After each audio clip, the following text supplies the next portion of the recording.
আসসালামু আলাইকুম। এই ভিডিওতে আপনাদেরকে দেখাবো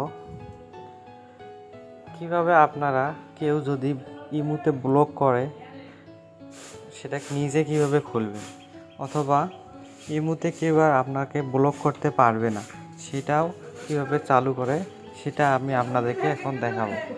এর জন্য প্রথমে ইমু অ্যাপ্লিকেশনটা ওপেন করে নিতে হবে। ইমু অ্যাপ্লিকেশনটা ওপেন করে নেওয়ার পর আমরা এখানে দেখতে পাচ্ছি যে ছবির আইকনটিতে ক্লিক করতে হবে। ক্লিক করার পর আমরা এখানে দেখতে পাচ্ছি সিকিউরিটি অ্যান্ড প্রাইভেসি। আমরা এই সিকিউরিটি অ্যান্ড প্রাইভেসিতে ক্লিক করব। ক্লিক করার পর এইরকম একটি ইন্টারফেস চলে আসবে। আমরা উপরে দেখতে পাচ্ছি এই যে অপশনটি, এই অপশনটির মধ্যে যে আমরা ভিউসে ক্লিক করে দেব। ভিউসে ক্লিক করার পর আমরা এখানে অনেকগুলো অপশন কিন্তু দেখতে পাচ্ছি ইনেবল করতে বলতেছে। আমরা এগুলো সবগুলো ইনেবল করব না।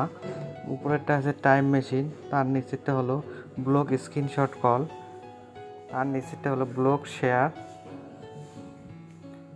ডাউনলোড অ্যান্ড কপি,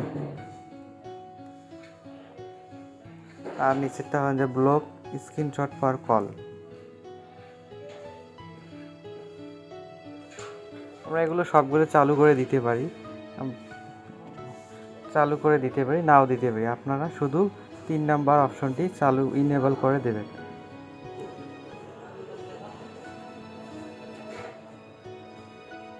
এভাবে ইনেবল করে দেবেন, ব্যাক দেবেন, ইনেবল হয়ে গেছে। এখানে দেখেন অন লেখা দেখাচ্ছে।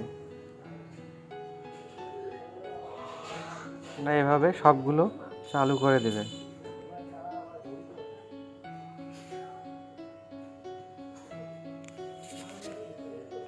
চালু করে দিলে আপনাকে কেউ আর ব্লক করতে পারবে না, বা আপনার নিজেরাই ব্লক থেকে রক্ষা পেতে পারেন, বা আপনাদের কোনো ডাউনলোড করতে পারবে না, কোনো কিছু কপি করতে পারবে না, স্ক্রিনশট দিতে পারবে না। ভিডিওটি যদি ভালো লেগে থাকে তাহলে আমাদের চ্যানেলটি সাবস্ক্রাইব করে আমাদের পাশেই থাকবেন।